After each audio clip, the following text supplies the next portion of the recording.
Boa tarde, né, pessoal? Boa tarde, boa tarde. Eu sou o professor João Paulo Cláudio. Eu estive aqui ano passado e é um imenso prazer voltar a estar aqui.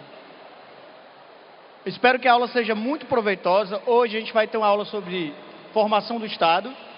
Amanhã vocês vão ter aula de história com o professor Tiago, que vocês já conhecem, o Tiago Cavalcante. E hoje, certo, vamos ter, e eu quero que vocês peguem a apostila de vocês, é a apostila 1, beleza? A partir da página 41. Vocês estão com o material aí direitinho? Vamos lá. Então o tema da aula é o Estado e suas formas de organização. Hoje nós vamos ter uma visão panorâmica vendo Grécia, Roma, um pouco de Idade Média. Vamos olhar Idade Moderna, ou seja, vamos pegar lá de Grécia e vamos até Iluminismo. Então são temáticas importantíssimas. Eu costumo falar para os meus alunos que quando a gente vai falar sobre o Ocidente, nós temos 3 pilares. Quais são os 3 pilares do Ocidente? Mundo clássico. O que seria o mundo clássico? Grécia e Roma. Um outro pilar, o mundo greco, o mundo cristão-judaico. E um terceiro pilar seria justamente o iluminismo. Então, olha os pilares. Mundo greco-romano. Outro pilar, certo? Mundo judaico-cristão. E um outro pilar é justamente o iluminismo. Você pode analisar os direitos que nós temos hoje, a forma de pensar, está interligado a esses 3 blocos principais, esses 3 pilares. Então hoje a gente vai iniciar a partir de Grécia. Vamos lá, galera. Grécia Antiga. Claro que a Grécia Antiga é muito diferente da Grécia atual. É um mundo muito diferente. Do ponto de vista territorial, a Grécia Antiga era muito maior do que hoje é a Grécia. E aí você vai perguntar assim, o que tem de importante? O que eles deixaram para a gente?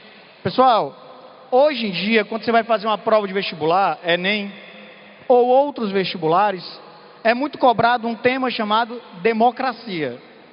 A democracia é extremamente cobrada. Você pode usar como repertório em provas de redação. Então vamos lá, vamos comigo. Quando a gente estuda história da Grécia, nós temos subdivisões. 3 importam a vocês. 3. Esses 2 primeiros períodos, pré-homérico e homérico, não são tão cobrados. Não importa tanto para a gente. E logo uma observação de início. Observem, pessoal, não existiu um país chamado Grécia. Não existiu um Estado unificado chamado Grécia. O mais correto seria nós chamarmos de os helenos. O que vai existir aqui são cidades, estados, autônomas. As 2 principais é justamente Esparta e Atenas. De novo, nós não temos aqui na Grécia Antiga o Estado do jeito que nós temos hoje. Nós nunca tivemos um Estado grego unificado. Nós tínhamos cidades e Estado. Portanto, desses 5 períodos aqui, os 3 que importam a vocês, mais, né? É o período arcaico, o período clássico e o período helenístico. De novo, vamos lá. Quando a gente fala de Grécia, quais são as 2 cidades-estados principais? Esparta e Atenas. Eu vou fazer só um panorama aqui com vocês. A sociedade espartana, como é que era dividida socialmente? Qual era a classe principal? Pessoal, havia uma distinção de nascimento. Perceba, hoje em dia nós temos uma sociedade que distingue pelo nascimento? Não. Hoje é uma sociedade de classes. Nós somos separados uns dos outros pela classe social. Aqui era nascimento. Grécia, Roma é por nascimento. No mundo moderno, isso passou a ser muito questionado. Se você for olhar, quando eu for explicar um pouquinho sobre iluminismo, eu vou mostrar para vocês que a burguesia vai defender uma nova forma de sociedade, em que as pessoas não fossem distinguidas pelo nascimento. Mundo greco-romano, distinção pelo nascimento. Mundo feudal, distinção pelo nascimento. E início do mundo moderno, da Idade Moderna, nós temos o Estado absolutista, que ainda distingue pelo nascimento. O que vai ser defendido, pessoal, na Idade Moderna? Temos que mudar isso. Temos que acabar com esses privilégios de nascimento. Nós vamos ter o surgimento de uma sociedade de classes. Ou seja, o liberalismo vai propor uma reforma profunda do Estado. Mas vamos aqui. Então, quando eu olho Esparta, vocês na época de colégio sempre estudaram o quê? Sociedade extremamente militarizada. Quando eu comparo Esparta e Atenas, obviamente, Atenas possuía um maior desenvolvimento filosófico. Mas Esparta é sempre lembrada por vocês pela questão militar. Então está aqui, Esparta, sociedade, espartanos, que é a nobreza, periecos, que são estrangeiros que vivem lá. Nós temos, galera, mas qual o grupo? Nós vamos ter escravos. Um ponto interessante. A escravidão em Atenas é diferente da escravidão em Esparta. Em que ponto? Lá em Esparta, eles não têm a tradição de escravizar internamente. Já em Atenas, tem. Você pode virar escravo por dívida. Aí a pergunta é, professor, por que Esparta não tem tanto essa tradição da escravidão interna? Porque é uma sociedade extremamente militarizada, que precisa de todos os homens saudáveis para lutar na guerra. Então, sociedade espartana extremamente militarizada. Aí quando a gente vai olhar Atenas, havia também uma distinção por nascimento. A classe principal, justamente como eu coloquei aqui para vocês, nós temos eupátridas, os chamados bem-nascidos. Olha aqui, essa sociedade era extremamente preconceituosa. Nós gostamos de valorizar, de falar sempre os pontos positivos, mas os atenienses, eles tinham uma tendência a desprezar os estrangeiros. É por isso que eu quero que vocês tenham em mente que a nossa democracia hoje, ela não é igual à democracia ateniense. É um erro que às vezes a gente comete em vestibulares, quando a gente acha que a nossa democracia, ela é profundamente mais ligada à Grécia Antiga. Entenda, eles nos inspiraram? Até inspiraram. Mas a nossa democracia está mais ligada ao iluminismo. A nossa democracia está mais ligada ao princípio de cidadania iluminista. Vamos aqui fazer um levantamento histórico. Em Atenas, quem era cidadão? Tinha que ser homem. Mulher não era cidadã. Não poderia ser estrangeiro. Tem que ser homem, estrangeiro, filho de pai e de mãe ateniense. Ou seja, a maior parte da população que vivia em Atenas era excluída. A maior parte da população era deixada de lado. Pense comigo, hoje em dia, a cidadania, ela é tão restrita assim, ou nós tentamos expandi-la? Pessoal, desde o século XVIII, há uma tentativa de expandir a cidadania. Vamos comparar democracia ateniense com a atual. Mulher vota. Estrangeiro pode votar no Brasil, pessoal? Pode ou não pode? Estrangeiro pode ocupar cargo público, cargo político? Pode. Claro que depende do caso. Olha, não pode ser naturalizado o cara que quer ser presidente. O presidente tem que ser brasileiro nato. O vice-presidente do Brasil tem que ser brasileiro nato. O presidente do Senado tem que ser brasileiro nato. O presidente da Câmara dos Deputados, brasileiro nato. Oficial das Forças Armadas, nato.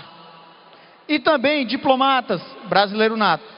Mas a gente tem no Brasil vereadores que são estrangeiros que se naturalizaram. Nós temos prefeitos que foram estrangeiros que se naturalizaram. Deputado federal. Ou seja, a cidadania em Atenas, ela restringia. A cidadania atual, ela tende e tenta a expansão. Então, a nossa forma de ver democracia é mais iluminista do que ateniense. Poxa, professor, mas eu quero usar numa redação, para repertório, falar que a democracia tem como berço a Grécia. Use. Só quero que você tenha em mente que nós somos mais ligados ao mundo liberal. Então, ó, Atenas tem que ser homem, maior de idade, filho de pai e mãe. Olha o detalhe. Por que na lei tinha dizendo que tinha que ser filho de pai e mãe ateniense? Para evitar o máximo possível que um ateniense casasse com um estrangeiro. Então, o que você pode tirar disso? Havia um preconceito extremo contra quem não era de lá. Então, está aqui Atenas. Eu coloquei para vocês, em Atenas, algumas classes sociais. Tenho que decorar tudo? Claro que não. Ainda mais se você está estudando para o Enem. Você sabe que o Enem, ele cobra muito a questão contextualizada. Coloquei várias classes aqui. E eu quero que você observe o escravo. Pensem comigo, mundo greco-romano, a principal mão de obra vai chegar um momento que é a escrava. Lá na Idade Média, a principal mão de obra não é a escrava, é o servo. Com o início da Idade Moderna, a principal mão de obra não vai ser nem a escrava, nem a serva. Observação. Você pode levantar a mão e falar, professor, no início da Idade Moderna temos a colonização do Brasil. Aqui a principal mão de obra vai ser a escrava. Mas se você vai olhar para a Europa, não é a mão de obra escrava? Então, na Idade Moderna, tende a se desenvolver a mão de obra livre. Os movimentos do século XVIII vão valorizar a questão da utilização da mão de obra livre. Cara, por diversas questões que eu posso trabalhar algumas aqui hoje. Continuando aqui. Política em Atenas. Só para gerar repertório para vocês. Vocês já escutaram alguma vez o termo draconiano? O que significa lei draconiana? É quando uma lei é muito rígida. Eu estava certa vez assistindo um jornal e estava lá. Tal governo tem leis draconianas. Exemplo. Se você vai olhar o Irã. O Irã, quem comanda o Irã é um ayatolá. Qual é o poder dele? Total. Por quê? Quem é o principal líder religioso no Irã atual? O ayatolá. Quem é o principal líder político? O ayatolá. Quem é o principal líder militar? Ele também. Ou seja, há um grande poder. E as leis são muito ríspidas, muito duras. Então eu posso falar que o Irã hoje tem leis draconianas. Mas na história da Grécia, quem foi Drácon? Foi um cara que pegou as leis orais em Atenas. Ele vai fazer essas leis orais virarem leis escritas. E eu coloquei aqui o nome de alguns pensadores / legisladores. Vocês não precisam decorar o nome de todos. Mas tem um cara aqui, dois na verdade, que eu queria que vocês lembrassem. Qual é? O Solon. Que esse cara, ele pensou assim, ó. Ei, essa escravidão interna em Atenas. Como assim escravidão interna? Um ateniense virar dono de outro ateniense, porque o cara está devendo e não pode pagar. Essa história de escravidão interna está atrapalhando a gente. Então ele vai acabar com a escravidão interna. A escravidão externa pode. Quem? O cara que é aprisionado numa guerra. E o detalhe. Vamos comparar a escravidão na Grécia e em Roma com a escravidão moderna aqui do Brasil? Lá está ligada a cor e a religião. Tá, galera? Se você vai a Atenas, a escravidão está ligada à cor? Tá, não. O escravo lá pode ser branco. O escravo lá era por guerra ou por dívida. E o Solon acabou a escravidão por dívida. Lá não está ligada à religião. Já aqui no Brasil colonial, a escravidão está ligada à religião. A escravidão está ligada à cor. Então são tipos de escravismos diferentes. Então eu quero que vocês guardem o nome do Solon. Hoje eu vou falar o nome de um monte de intelectuais. Guarda o Solon. Fim da escravidão por dívida em Atenas. Criação da Assembleia Popular. Aí é um detalhe. Se eu comparar Atenas e Esparta, em Atenas, a médio e longo prazo, quem vai mandar é a Assembleia Popular. Em Esparta não é Assembleia Popular. Esparta não desenvolveu democracia. Cara, um outro nome que eu quero que vocês guardem. Olha aqui o nome de um cara chamado Clístenes. O que eu coloquei aqui, Clístenes? Pai da democracia. Então, ó, esse cara, tradicionalmente, é considerado como o grande nome na elaboração da democracia, que eu já expliquei para vocês, que era uma democracia extremamente problemática, porque excluía a maior parte da população ateniense. Olha só, coloquei já isso para vocês, características. E de novo, quando eu falo sobre formação dos estados, se lembrem, não tem um país chamado Grécia no mundo antigo. Aí eu coloquei outros tópicos aqui. Olha só, no mundo grego nós tivemos conflitos famosíssimos, como as guerras médicas, que foi uma guerra ou um conjunto de guerras que envolveu o mundo grego e os persas. Vocês já assistiram um filme chamado 300? Nos dois filmes mostram batalhas das guerras médicas entre gregos e persas. Ao final dessas guerras médicas, vamos ter um grande conflito interno. Que conflito é esse? Chego lá. Antes de eu entrar nesse conflito interno, eu queria que vocês lembrassem de um cara chamado Péricles. Se Deus quiser, vai chegar um momento que vocês vão visitar a Grécia. Eu tenho uma aluna que chegou agora da Grécia semana passada. Aí ela começou a falar sobre como ela achou bonito. E a gente vai conhecer, cara. Vai ser emocionante. Quando vocês chegarem à Grécia, aí vocês estiverem vendo monumentos históricos lá, aí você vai escutar falar muito de um cara chamado Péricles. Tá aí, pessoal, no material de vocês. Idade de Ouro de Atenas. Durante o governo de Péricles, nós falamos que a sociedade ateniense chegou ao seu ápice. Ei, esse cara era extremamente, como eu posso falar para vocês, arrogante. Procurem depois em casa discurso de Péricles, porque o Péricles, ele vai construir várias obras como o Partenon. Esse cara vai investir demais no teatro. Durante o governo dele, nós temos realmente um grande desenvolvimento cultural em Atenas. Problema, de onde é que vinha esse dinheiro? Vinha justamente, pessoal, de uma liga militar chamada Liga de Delos, que nasceu na época da guerra contra os persas. E ele explorava os estados dessa ilha, dessa liga militar. Ele também explorava muito a escravidão. Boa parte desse esplendor em Atenas vem da exploração dos escravos. Enquanto Atenas liderava uma liga militar chamada Liga de Delos, Esparta vai fazer nascer uma liga chamada Liga do Peloponeso. Daí, galera, vai acontecer o maior conflito interno da história da Grécia Antiga, que é a Guerra do Peloponeso.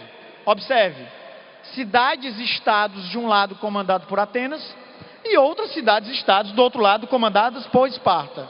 É uma guerra fratricida. O que diabo é isso? É uma guerra entre cidades, estados e irmãs. Qual é a consequência? Esparta vence. Inclusive esse cara, o Péricles, vai morrer nesses conflitos. Esparta vence, mas sai fragilizado. E o que acontece a médio prazo? Esparta é derrotado por Tebas, e depois nós temos Alexandre o Grande e o seu pai Filipe II conquistando a Grécia. Olha o detalhe, o Alexandre não era grego, ele era da Macedônia, mas era um profundo apaixonado pela cultura grega. Ele teve como professor um cara chamado Aristóteles. Então, ele era apaixonado pela Grécia. Ele e o pai dele vão conquistar a Grécia e vai iniciar um período que nós chamamos de helenismo. O que é o helenismo? É a mistura da cultura grega com a cultura oriental. Então, durante o governo de Alexandre, nós temos a conquista do Oriente e uma mistura cultural. Ele morreu precocemente, morreu com 33 anos e o império dele vai ser dividido. Aí um detalhe, pessoal, nós temos um país nascendo aqui? Não. Nós temos cidades e estados que buscam um poder sobre as outras. Nós temos aqui o Alexandre que conquista a Grécia, mas nós não temos um estado aos moldes de hoje. O próximo tema da nossa aula é Roma. Ei, qual é um dos maiores legados deixados pelos romanos? A república. Já pelos gregos, a democracia, embora ela é diferente da nossa. Mas quais são os períodos da história de Roma? A gente divide em 3 partes. Porém, vocês têm que se preocupar com 2 partes. O período da monarquia não é o período mais importante para vocês. O período da república e do império, sim. Eu estou falando em questões de vestibulares, estou falando para repertório. Você tem que se preocupar principalmente com a república e com o império. Observação. Já escutaram falar de um cara chamado Maquiavel? Maquiavel é um pensador absolutista, não é isso? Não é? Maquiavel é um cara que defendia o nascimento da Itália, lá na frente. Ele não é dessa época, pessoal. O Maquiavel, ele viveu no século XVI. O Maquiavel, ele sonhava ver uma Itália unificada, porque ele olhava o passado histórico da Itália e falava assim: somos herdeiros do Império Romano. Nós não conseguimos hoje em dia, falava Maquiavel, nem construir um país. Os nossos antepassados construíram um império. Maquiavel era monarquista ou republicano? Era o que o Maquiavel? A gente estuda que ele era um monarquista. Ele até era. Mas sabe qual era o sonho da vida dele? Uma república. Mas uma república aos moldes de Roma. No colégio a gente estuda constantemente Maquiavel como absolutista. E não está errado não, galera. Continue estudando. Mas se você aprofundar um pouquinho, tu vai ver que a obra-prima do Maquiavel não é o Príncipe que eu vou falar hoje. É o discurso sobre a década de Tito Livio, onde ele fala de uma república. Para o Maquiavel, a monarquia era um meio para se chegar a um fim que era a república. João Paulo, eu perguntei ao meu professor, ele disse que não era isso. É isso, galera. É isso. Pode confiar. É isso. Já li muito Maquiavel, e não apenas o Príncipe, que é a obra-prima, é a obra dele mais divulgada, mas não é a obra-prima mesmo. Galera, então vamos aqui, república. Eu trouxe alguns tópicos para vocês. Sociedade romana: patrícios, plebeus e escravos. Em Roma, a escravidão está ligada à cor? Tá não. Está ligada à raça? Tá não. A escravidão em Roma durante muito tempo vai ser interna, por dívidas, e externa, por guerras. Vai chegar um momento que a escravidão interna vai acabar, assim como em Atenas. Mas por que vai chegar um momento que isso aqui vai acabar a escravidão interna? Porque gera muito conflito. A escravidão interna dilacera uma sociedade. Então vai chegar um momento que ela vai ter que acabar. Professor, eu tenho que decorar as datas? Tem não. Você não precisa sair decorando as datas quando estuda Roma. Plebeus. Quem eram os plebeus? O povão. O povo. Quem eram os patrícios? Uma elite de sangue. Lembra que eu falei para vocês que no período clássico, que na Idade Média há distinção de nascimento, há distinção de sangue? Lembra que eu falei para vocês que até mesmo no início da Idade Moderna isso? Quando vocês estudarem monarquias, tipo monarquia absolutista francesa, se tu for olhar a corte dos reis Bourbons, lembra Luís XIV, Luís XV, Luís XVI? Há distinção de sangue. Roma também há. Quem são os plebeus? É o povo. Quem são os patrícios? A nobreza de sangue. Por exemplo, se eu tivesse nascido em Roma, eu era plebeu. Eu nasci em Jaguaruana, certo? No interior de Jaguaruana. Eu Filho de operária que descascava castanha aqui em Fortaleza.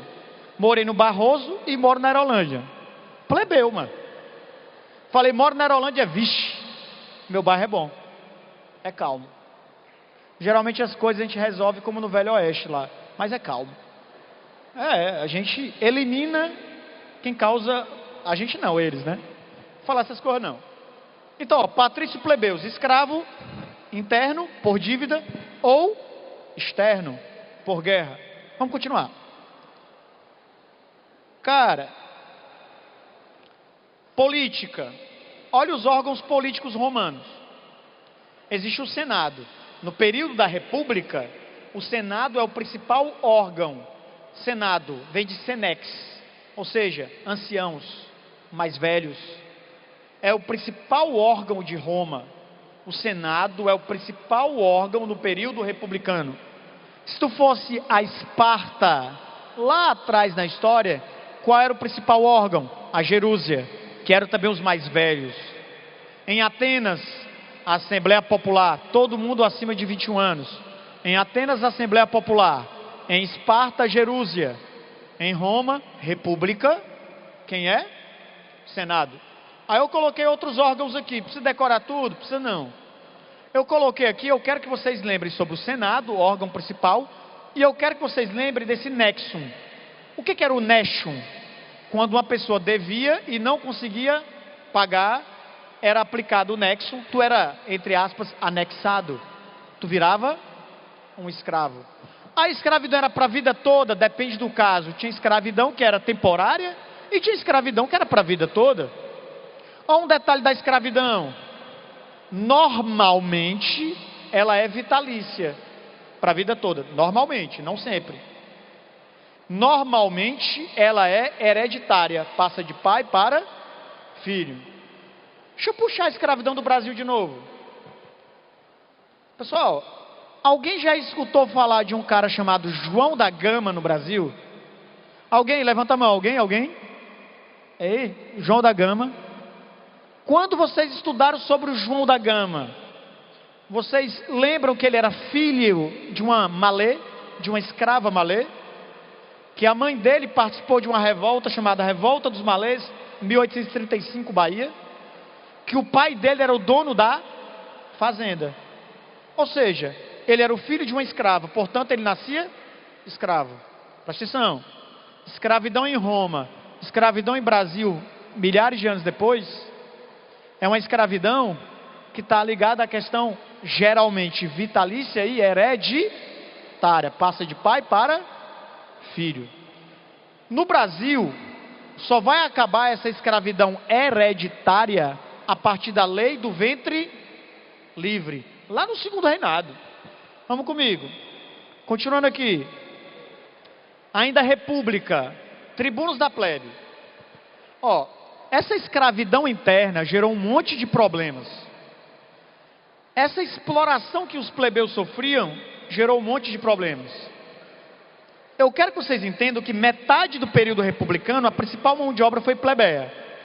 Vai chegar um momento que a escravidão vai virar mão de obra principal de Roma. Qual é o divisor de águas? É as guerras púnicas. Eu não estou dizendo que não existia escravidão antes das guerras púnicas, existia. Mas eu estou dizendo que a partir das guerras púnicas, a escravidão vira a principal mão de obra de Roma. Mão de obra. Então, ó, tribunos da plebe, o que era isso? A população plebeia começou a fazer um monte de greves em Roma, exigindo direitos. Eu coloquei aqui, ó, tribuno da plebe, é o representante do povo lá no Senado. Isso o povo vai conseguir, certo? Na década de 490 a.C. Galera, continuando. Olha outras leis que eles vão conseguir. Estão vendo aí uma lei chamada Lei Canuleia? Essa lei foi a primeira lei de Roma que permitiu um plebeu e um patrício se casarem. Ou seja, mistura de sangue. Porque historicamente falando, os patrícios não querem misturar o sangue dele com plebeus. Mas aí tem uma lei bem legal aí. Olha a última, que eu coloquei a data. A lei Papíria, Poetélia Papíria. Essa lei foi a lei que proibiu a escravidão interna em Roma. De um romano escravizar um outro romano. Poetélia Papíria. Pois bem, aí aqui o próximo slide. Pessoal, obrigado.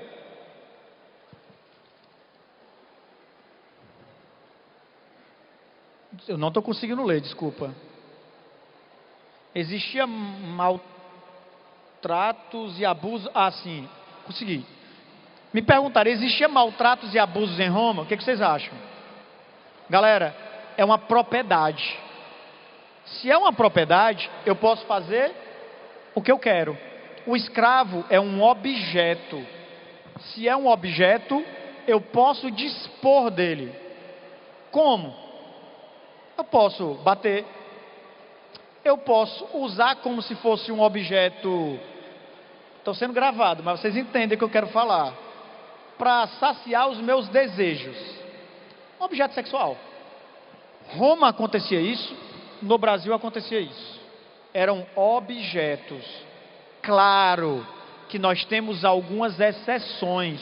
O Júlio César, que eu não falei dele porque não chegou a ele ainda. O Júlio César, ele andava com um escravo que era médico, que era meio que um amigo do Júlio César. O Júlio César, galera, ele tinha uma doença chamada epilepsia, que para os romanos era uma maldição dos deuses. Para a tradição romana, quem tinha epilepsia tinha um tipo de maldição. E por que ele andava com o médico? Para tratar dele quando ele precisava, para tentar ao máximo esconder essa doença que ele tinha. Galera, então olha só, o que foram essas guerras púnicas? Foi uma guerra de Roma contra Cartago. Roma vence. É uma guerras que duraram muito tempo, está aí, mais de 100 anos. Quando Roma vence Cartago, que ficava no norte da África, Roma passou a dominar o mar Mediterrâneo. E com o domínio do mar Mediterrâneo, passou a dominar as riquezas.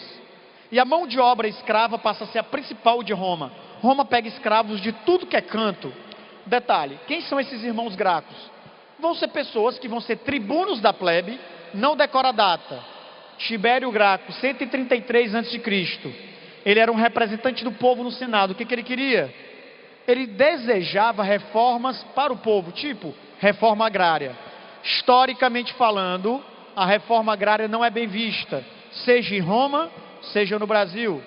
Tibério Graco foi morto. 10 anos depois, no ano de 123 a.C., o irmão dele, Caio Graco, tentou fazer a reforma agrária em Roma.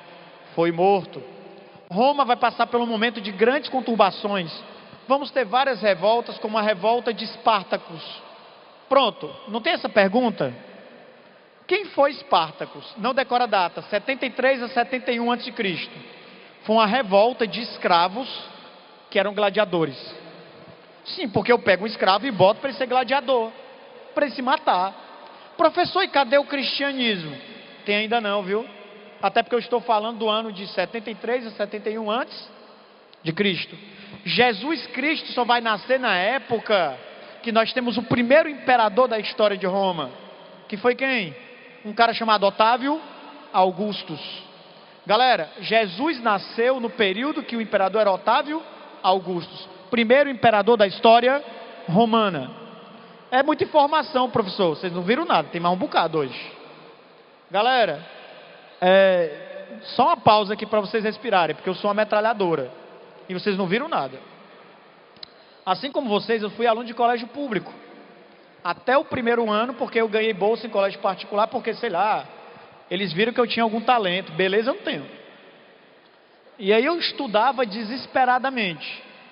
Os meus livros, eu comprei meus livros trabalhando em locadora de videogame e em mercearia. E eu tinha um sonho imenso de passar numa faculdade, principalmente pública, né, na época, porque não tinha ProUni e tal, então eu tinha que passar na UFC, ou na UES, ou ir trabalhar na Casa Pio, nada contra. Mas as minhas irmãs já tinham conseguido até um emprego para mim. Então, quando eu escutava a música da Casa Pio, eu entrava em pânico. Galera, é sério. Eu estudava numa tábua de gomar, e quando eu escutava a música da Casa Pio, se eu tivesse parado de estudar, eu voltava a estudar. Galera, nada contra, por favor. Mas eu queria ir para o UFC. Estudava de madrugada. A primeira vez que eu fiz pó de Guaraná, eu coloquei 2,5 colheres de pó de Guaraná. Macho, não deu certo. vocês devem entender o que tem acontecido comigo. Se eu tivesse sala, eu ia explicar, mas estou sendo gravado. Macho, quando eu fiz o vestibular, eram 80 vagas na UFC, eu fiquei em 84. Não passei. Aí sobraram 4 vagas. Aí eu fui chamado, eu fui o último lugar. Graças a Deus, né? Melhor do que nada. E me formei na Federal. Então vale a pena estudar, cara. Vocês vão ver depois que vocês vão viajar. Quando eu fui a primeira vez a Nova York, eu fiquei, uau, obrigado, meu Deus. Quando eu fui à Champions League, ver o meu Barcelona ser eliminado. Não fala, Champions League é emocionante. Eu cresci na beira do canal da Aerolândia jogando bola, então é emocionante. Barcelona e Juventus, 0-0, 2017. Mas enfim, cara, continuando, agora lá vai, mais informações.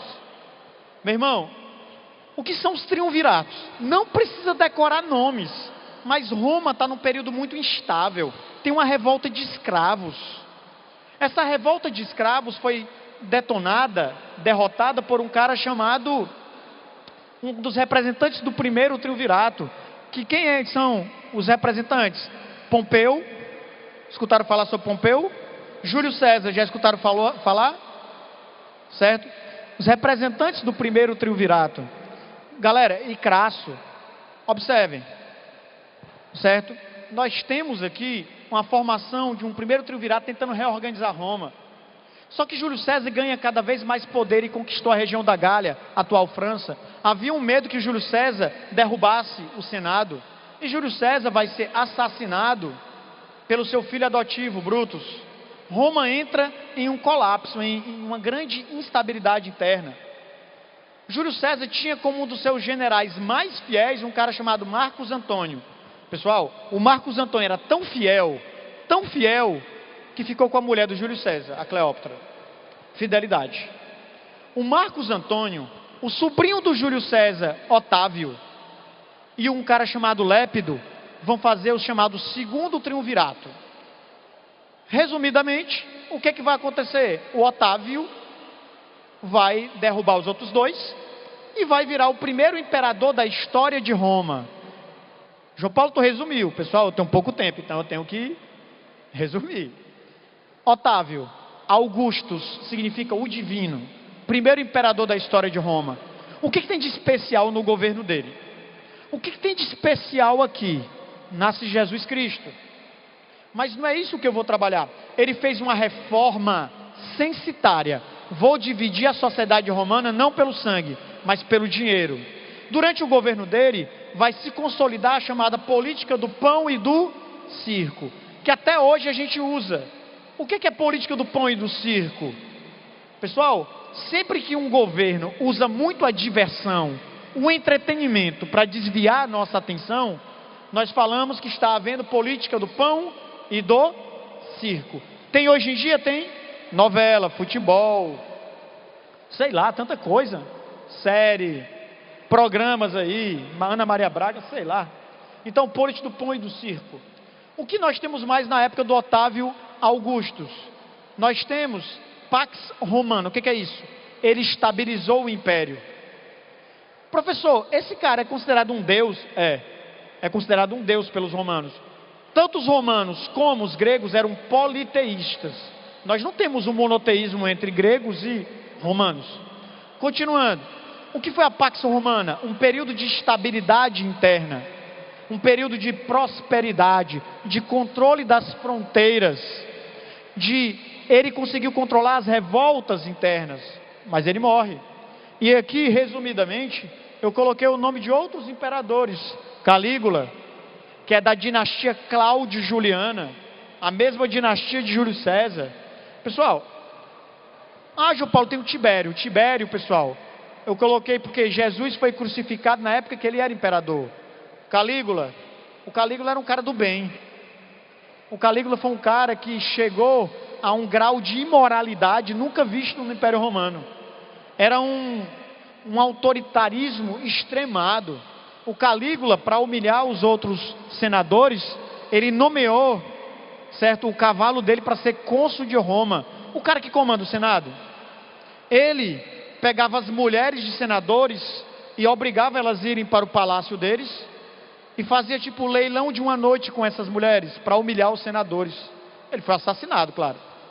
Outros imperadores romanos famosos, Nero, famoso por perseguir os cristãos. Alguém assistiu aqui um filme chamado Paulo? Alguém assistiu Paulo? Eu fui ao cinema, tinha 20 pessoas. As pessoas não querem assistir filme assim. Pessoal, o Nero vai ser um forte perseguidor dos cristãos. E aí eu coloquei o nome de outros imperadores romanos aqui. Galera, Diocleciano. Desculpa. O Calígula. O senhor gosta dele? O Calígula, ele chegou a um grau de imoralidade profundo em Roma. O Calígula, ele assustou os próprios romanos que adoravam os prazeres do corpo, se é que você me entende. Ele assustou os romanos com um grau... Digamos que ele gostava de colocar muitos homens, muitas mulheres, animais no meio às vezes, para poder variar. E aí vai, pode usar a imaginação. Entende? Ele está imaginando, ele assim, você vai apanhar quando chegar em casa, viu? Cara, aí eu coloquei outros imperadores. Qual é o que interessa a vocês aqui? Você tem que lembrar sempre de um cara chamado Constantino. Por que você sempre tem que lembrar desse cara? Ele criou uma cidade chamada Constantinopla, que hoje é Istambul, Turquia. Professor, a Turquia fazia parte do Império Romano? Sim, galera. O Império Romano abarcou a Europa, abarcou o que hoje é Grécia, foi bater onde hoje nós temos, pessoal, Jerusalém, onde nós temos hoje a Turquia. Era gigante. Era tão gigante que chegou um momento que ele foi dividido em 2. Já eu falo sobre isso. O Constantino, qual é a importância deles? Galera, ele vai ser um imperador que vai se converter ao cristianismo.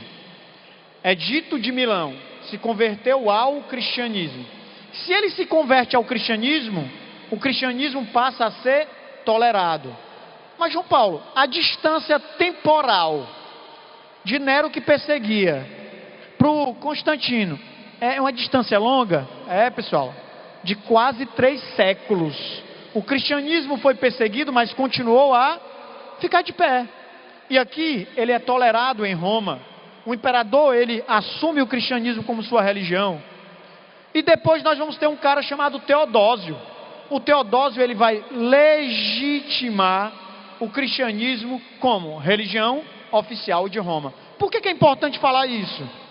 Porque o cristianismo vai ser um dos pilares do mundo que está por surgir, o mundo feudal. Galera, qual é o maior pilar do mundo feudal? A igreja. A igreja. Que igreja? A católica. De onde é que ela vem? Roma. A partir do momento que Teodósio vai transformar o cristianismo em religião oficial de Roma, nasce o que nós tradicionalmente chamamos de igreja católica apostólica romana. Presta atenção. Roma está cada vez mais sendo atacada por povos bárbaros. Para o romano, quem é bárbaro? Todo mundo que não é romano. É arrogante, pessoal. Quem não é romano é bárbaro, é inferior. Então Roma está sendo invadida. Hunos, búlgaros, francos, germanos, diversos povos. Fora isso, Roma está passando por uma crise interna. Alguém assistiu aqui o filme O Gladiador? Obra de arte para mim, eu assisti no cinema.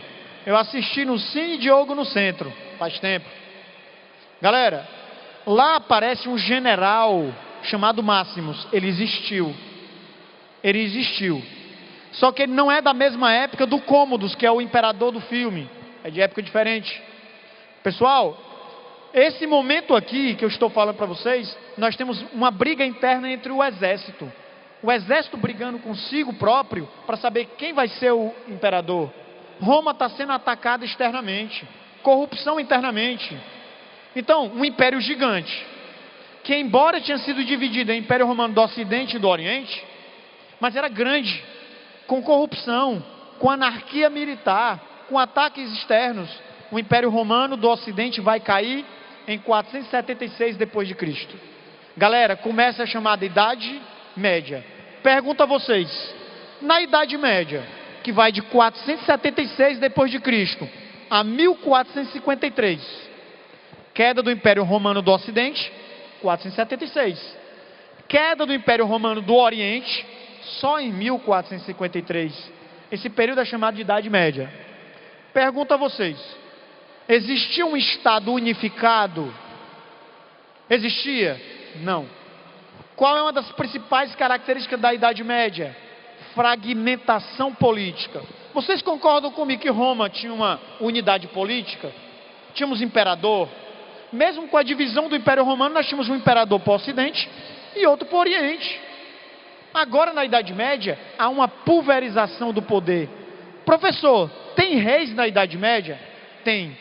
Mas eles não têm o poder de comandar um território gigantesco. Eles não têm um poder centralizado. Aí alguém vai pensar, e o Carlos Magno? Galera, qual foi a grande igreja que pegou fogo agora? Notre Dame, não foi? Fica onde? Paris. É linda. Pessoal, eu sofri muito com a perda de Notre Dame. Quem ama a cultura sofreu muito. Pode ser católico, protestante, não importa. Eu estive em Notre Dame em 2017. Eu não pude entrar, porque eu tenho um azar. Teve um atentado terrorista no dia. E aí eu estou saindo do Louvre a pé, indo para Notre Dame ali. Aí de repente um monte de policiais, nem na Aerolândia daquele jeito. Aí a Notre Dame fechada. Mas o que tem a ver com a aula? Tem uma estátua do Carlos Magno lá. Uma estátua, ele a cavalo. A minha noiva olhou e perguntou: quem é esse cara? Ela é psicóloga. Aí eu falei: é o Carlos Magno. Na Idade Média, galera, o Carlos Magno, ele conseguiu construir um império. Ele até se aliou à Igreja Católica, que era a principal instituição da Idade Média. Digamos que ele meio que freou esse processo de fragmentação política na Idade Média. Ele freou durante uma época. Ele governou de 767 a 814 depois de Cristo. Então, durante o governo dele, a Igreja Católica vai coroá-lo como novo imperador do Império Romano do Ocidente, por assim dizer. Ou seja, por que ele procurou a Igreja Católica? Porque era a principal instituição da Idade Média. Presta atenção, galera. Na Idade Média, há distinção de sangue? Sim. Há uma sociedade que nós chamamos sociedade de ordens. Tu nasce servo ou tu nasce nobre. Professor, e Roma? Não existe mais Roma do Ocidente. Se quebrou toda com as invasões estrangeiras. Existe o Império Romano lá do Oriente. Então, características da Idade Média. Qual é o sistema político da Idade Média? Feudalismo. Característica: descentralização política. Característica: teocentrismo. Deus está no centro de tudo. Qual é a principal instituição? A igreja. Qual? A católica. Não existia protestantismo ainda. Outra característica: lá na Alta Idade Média tem um baixo comércio. Lá na Alta Idade Média, nós temos as cidades, a galera fugindo da cidade para o interior. Uma ruralização. Uma outra característica, galera: relações que envolvem muito a questão da fidelidade. Havia, por exemplo, as relações horizontais, que era entre um nobre e um nobre, e as verticais, entre um nobre e um servo. Quando é que o comércio vai se revigorar na Europa? Pós-cruzadas, na Baixa Idade Média, século XI, século XII, renascimento das cidades, renascimento urbano, desenvolvimento de cidades como Gênova, Veneza, lá onde hoje é a Itália. E quando é que acaba a Idade Média, professor? 1453, queda do Império Romano do Oriente. Poxa, professor, a Idade Média durou mais ou menos 1000 anos? Foi. Pessoal, só a Idade Média a gente leva algumas horas falando. Mas eu tenho que começar a Idade Moderna. E na Idade Moderna, o que a gente tem que estudar? Presta atenção. Vai começar a se desenvolver o Estado como a gente conhece. Na Idade Moderna, nós vamos ter, por exemplo, o fenômeno do absolutismo. O que é o absolutismo? É o nascimento do Estado moderno. Galera, nós vamos ter intelectuais desenvolvendo ideias para estimular a centralização política cada vez mais nas mãos dos reis. O nome de intelectuais começa com Maquiavel. Maquiavel, ele é do contexto do Renascimento, pessoal. O Maquiavel, ele sonhava ver uma Itália unificada. Ó, o Maquiavel, ele falava assim, ó: já existe Portugal, que foi o primeiro estado a sair na expansão marítima. Já existe Espanha, já existe França e Inglaterra, que nasceram no contexto da Guerra dos 100 Anos. Mas nós, que estamos onde era o Império Romano, cadê o país? Então ele vai sonhar. O livro dele, O Príncipe, é um manual para orientar Lourenço de Médici como ele deve proceder para fazer uma Itália nascer. Olha as ideias do Maquiavel. Ele defendia a chamada razão de Estado.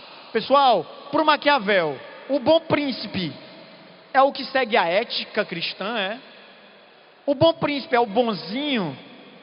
Para o Maquiavel, o bom príncipe é o que tem resultado.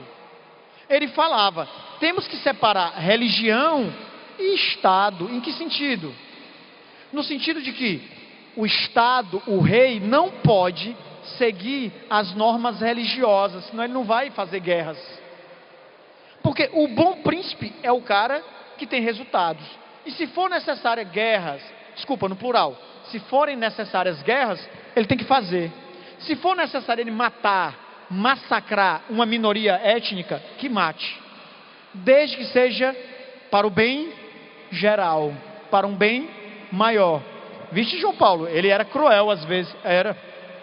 Então, quais são as ideias principais de Maquiavel? Guarda, a razão de Estado, anota. O Estado pode tudo, se é para um bem maior.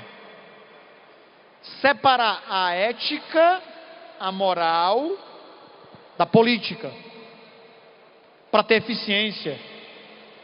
O Maquiavel, ele chegou a ver um Estado unificado, um Estado italiano? Viu não, ó galera. Porque a Itália só nasceu no século XIX. A Itália nasceu séculos pós-morte de Maquiavel. Vocês estudaram no colégio, unificação da Alemanha e da Itália, século XIX. A gente até chama de unificação tardia, porque Itália e Alemanha vão nascer lá no século XIX. Portugal nasceu na Idade Média. Espanha nasceu na Idade Média, início da Idade Moderna, na guerra contra os muçulmanos. França e Inglaterra nasceram na Guerra dos 100 Anos. A Itália só no século XIX. A Alemanha, só século XIX. Um outro intelectual absolutista. Observação. O Maquiavel, ele defendia que o poder do rei vem de Deus. Isso não é ideia dele, defendia não, galera. Essa teoria do direito divino não é Maquiavel. Outros teóricos, esse eu gosto muito. Hobbes. Já escutaram falar sobre Thomas Hobbes? Alguém aqui, porventura, sonha fazer relações internacionais? Alguém? Massa. Infelizmente não tem no Ceará. Alguém mais? Massa. Poucos, né? Alguém aqui? UNB, vão para onde? Alguém sonha ser diplomata? Tu? Égua, mano. Eu também. Eu estudo. Os cursos são muito caros, ó, mano. Então estude para ganhar dinheiro para pagar os cursos. São muito. Um curso completo online do IDEG é quase 30 mil reais. Bora, mas estudar dá resultado. Tu estuda, galga passos, pega o dinheiro, investe, galga passos. É assim. Depois tu me procura, pessoal, eu tenho um canal chamado Fanáticos por História. Tem um monte de aulas gratuitas lá. Eu estou gravando agora uma série chamada História das Revoluções. Gravei revoluções inglesas. Só de Revolução Inglesa eu tenho 2 aulas de meia hora, pessoal. Estou gravando Revolução Francesa. Estou gravando agora um curso de História do Ceará, gratuito para vocês usarem para fazer prova da UES. Fanáticos por História. Procura lá depois. Então, voltando, o Hobbes. Por que o Hobbes é tão empolgante? O Hobbes, ele defendia assim, ó. No Estado civil, quando ele fala de... No Estado civil, quando nasce o Estado nasce de uma necessidade de controle do ser humano. Como assim? O Hobbes, ele falava que o homem é mau por natureza. O Hobbes falava, os nossos antepassados, lá no mundo antigo, lá na pré-história, você pode perceber, falava o Hobbes, que eles eram egoístas. No estado de natureza, estado com E minúsculo, no estado de natureza, nós temos, já leu, já, viu? No estado de natureza, que não é o estado, instituição política, no estado de natureza, os nossos antepassados tinham toda a liberdade. O cara fazia o que ele queria. É o que ele queria. Os nossos antepassados tinham muita liberdade. Só que tem um problema. Tinham o quê? Pouca segurança. Porque se eu posso fazer tudo o que eu quero, ele também pode. Eu acho que ele é mais forte do que eu. Não dá, né, pessoal? Então, no estado de natureza, impera a lei do mais forte. O Hobbes falava, isso não é bom. Isso não é bom. Então, tivemos que criar o estado civil, falava Hobbes. Que no estado civil, onde vai ter um rei com poder centralizado, as pessoas vão perder liberdades. Não vão fazer tudo o que querem, mas vão ganhar o quê? Vão ganhar o quê? Segurança. Então, a ideia do Hobbes era essa. O Estado absolutista é importante porque nós vamos ganhar segurança. Ele não pode tirar minha vida. Ele não pode tirar minha propriedade. Mesmo sendo mais forte, há uma limitação. O Hobbes dizia que o homem era mau por natureza. Portanto, havia necessidade do Estado para controlar a impetuosidade humana. Faz sentido? Faz.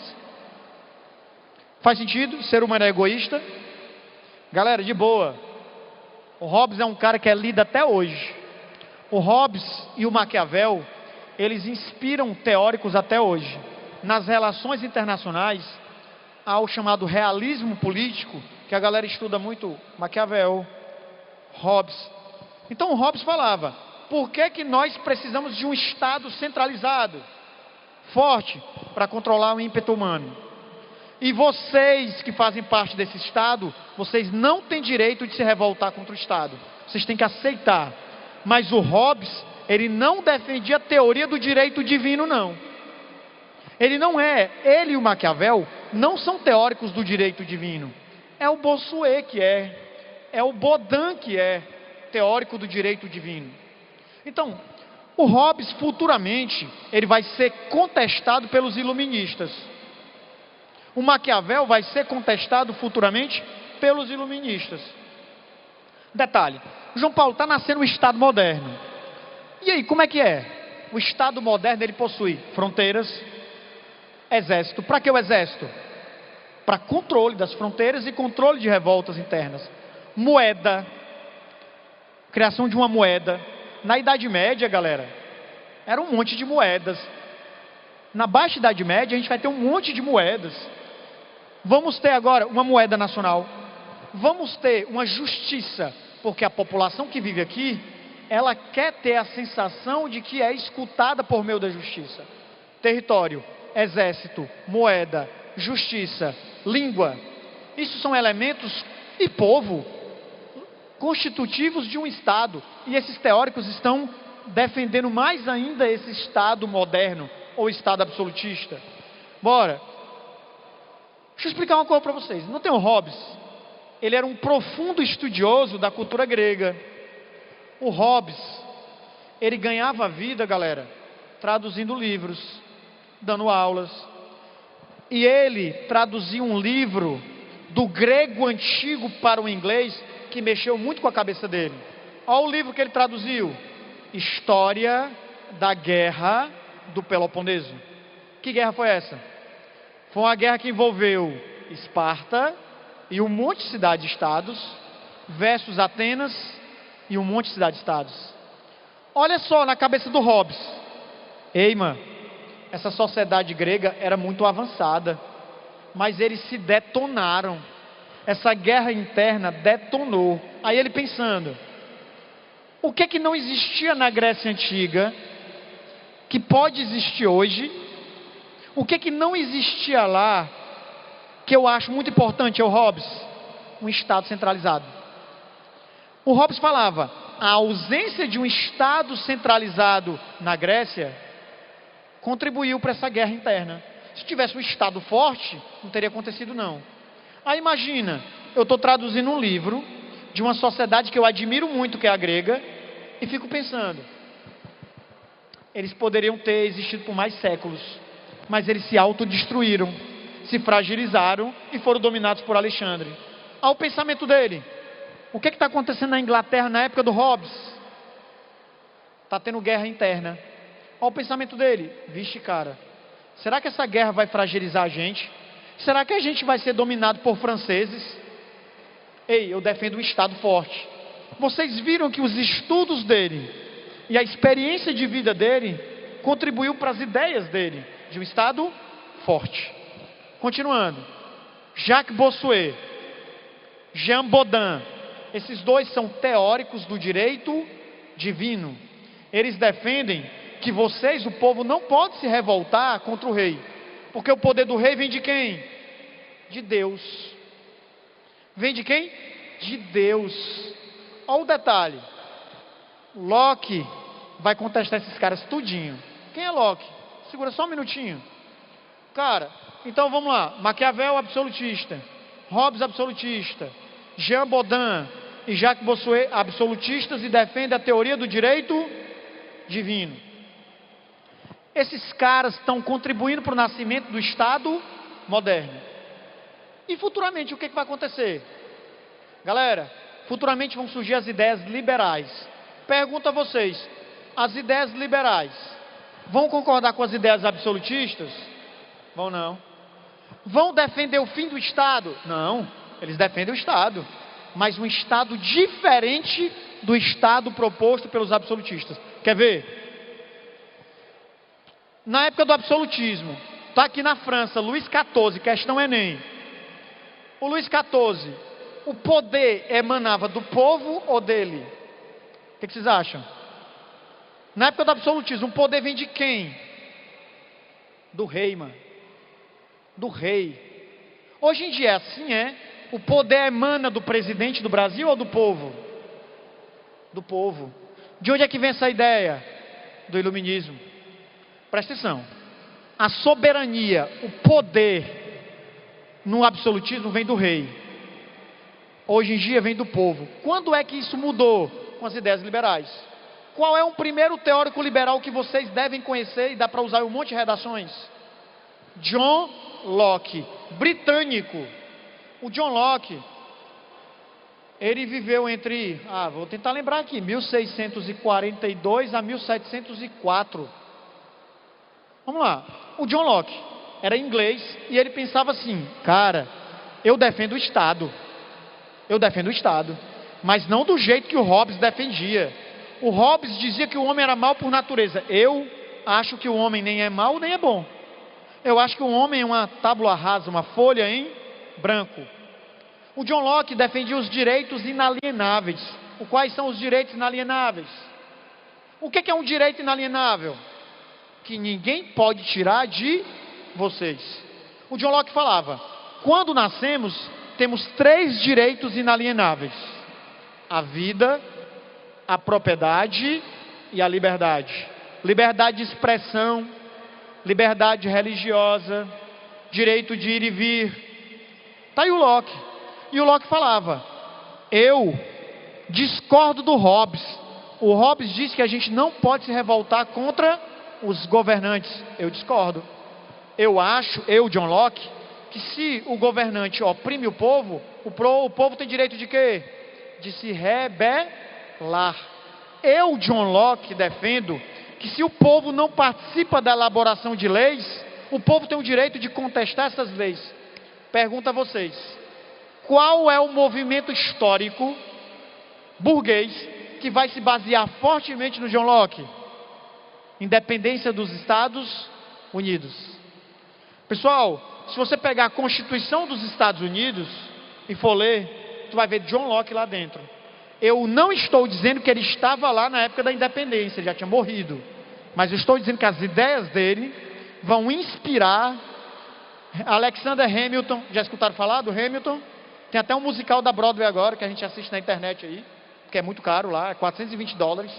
Deus o livre, você tem que vender o corpo. Cara, Alexander Hamilton, Thomas Jefferson, grandes nomes da independência dos Estados Unidos vão se inspirar em quem? John Locke. John Locke está na Declaração de Independência. John Locke está na Constituição dos Estados Unidos. Eles tiveram quantas constituições na história? Uma. 787, que vem até hoje, que é iliberal, é iluminista. Outros teóricos iluministas. Sim, o John Locke era contra o Estado. Ele era a favor do Estado. Mas um Estado em que o povo tivesse representantes. Um Estado que o povo fosse ouvido. Um Estado que o povo tinha direito, inclusive, de derrubar o governante. O John Locke já falava de divisão dos poderes, viu, pessoal? Já falava de divisão dos poderes. John Locke falava já de divisão. Não, João Paulo, era o Montesquieu. Calma. Outros teóricos liberais. John Locke. Aí tem um outro chamado Montesquieu, que falava de divisão dos poderes. Divisão e equilíbrio. Mas o John Locke já tinha falado sobre isso. Pessoal, Montesquieu, John Locke, entre outros pensadores iluministas, vão ser muitos usados na Revolução Francesa. Presta atenção. O que os pensadores iluministas defendem? Que o povo, você, não seja um simples súdito como era na época do absolutismo. Porque o súdito tem obrigações, tem deveres, mas tem poucos direitos. O que os iluministas pensam? Que vocês têm que ter obrigações, mas têm que ter direitos. O que os iluministas pensam? Que vocês têm que ter direito à cidadania. A cidadania de nós hoje é inspirada nesses caras. A cidadania em que vocês têm direitos e deveres. Portanto, a concepção de cidadania que a gente usa hoje não é grega, é iluminista. Outros pensadores iluministas, Rousseau. Ei, galera, o Rousseau era o diferentão. Ele falava assim, eu discordo do Hobbes, que é absolutista. O Hobbes diz que o homem é mau. Eu digo que o homem é bom por natureza. Mas Rousseau, eu também discordo, por exemplo, do meu amigo assim, ele não conheceu, né, porque já tinha morrido. Eu discordo do John Locke. Quando o John Locke fala de defesa da propriedade, Rousseau, eu acho que a propriedade é um roubo. Ele é diferentão, galera. Ele é algo à parte no iluminismo. Ele contesta o absolutismo, Rousseau contesta, mas contesta algumas ideias iluministas. Mas de uma forma geral, o pensamento iluminista vai contestar o absolutismo monárquico. Na economia, o iluminismo é o que a gente chama de liberalismo econômico. Vai contestar a existência de colônias, vai contestar o intervencionismo estatal. Eu digo para vocês, o iluminismo fez nascer o mundo moderno. Beleza? Agora eu quero ler algumas perguntas e quero responder, porque eu acho que eu vou estourar já o tempo de vocês. E é uma metralhadora, viu? Deixa eu ver aqui.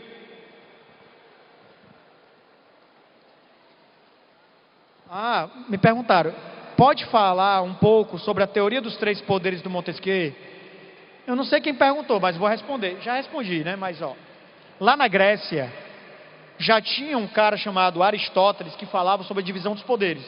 Só que o Aristóteles, ele não sistematizou essa divisão. No mundo moderno, o John Locke, ele falava sobre freios e contrapesos. Ou seja, a gente tem que dividir e equilibrar os poderes. E o Montesquieu, no espírito das leis, desenvolveu mais ainda isso. Beleza?